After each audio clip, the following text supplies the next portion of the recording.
They say fingerprints never lie, that no two humans share the same pattern, that in those ridges and loops lie absolute identity.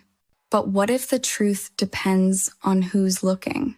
In 2004, a terrorist bombing tore through Madrid's commuter trains, killing 191 people and injuring more than 2,000. It was one of the deadliest attacks in European history. Within days, Spanish investigators found a plastic bag containing detonator fragments and on it a single partial fingerprint. The print was blurred, incomplete, but to the FBI, it was enough. They ran it through their database and got what looked like a solid match. Brandon Mayfield, a lawyer from Oregon, a United States Army veteran, married, father of 3, no criminal record.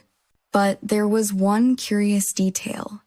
He had once represented a man in a child custody case who happened to be Muslim. Brandon himself had converted to Islam years earlier. To some investigators, that was enough to make the coincidence feel like proof. Confirmation bias works quietly. It doesn't scream, it whispers, "You're right." When examiners compared the print again, they saw what they wanted to see. Identical ridges, same flow, same bifurcation. They even brought in a second analyst to confirm it. He agreed. So did a third. 3 experts, 1 partial print, absolute certainty. But in Madrid, Spanish police weren't convinced. Their own analysis showed differences, small but unmistakable. They told the FBI, "It's not him." The Bureau insisted they were wrong. Mayfield's life turned into a nightmare. One morning, his house was raided. Agents stormed in. His wife, children, and clients watched everything he'd built collapse in front of him. They found nothing connecting him to Spain. No travel records. No money transfers. No communications. Still, they arrested him. He was held for 2 weeks as a material witness. The evidence was considered classified. Even his lawyer couldn't see it. Meanwhile, Spanish police kept searching. Their own fingerprint examiners identified a new suspect, an Algerian man named Unane Daoud. His prints matched perfectly. When the FBI rechecked their work, they realized what had happened.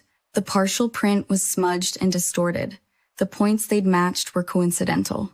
The similarity was statistical noise mistaken for certainty. They released Mayfield and issued an apology, but by then, the damage was done. His reputation, his faith in the system, even his sense of safety, all fractured by the human urge to be right. The Brandon Mayfield case became a mirror for forensic science itself.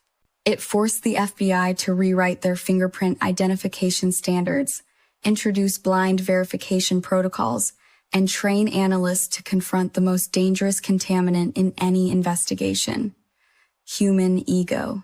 In 2009, the National Academy of Sciences released a landmark report calling for stricter oversight and scientific validation of forensic methods. It traced that urgency back to this single mistake, the print that fooled everyone who believed fingerprints were infallible. Fingerprints don't lie, but they also don't speak. It's people who give them meaning, and sometimes those meanings destroy lives.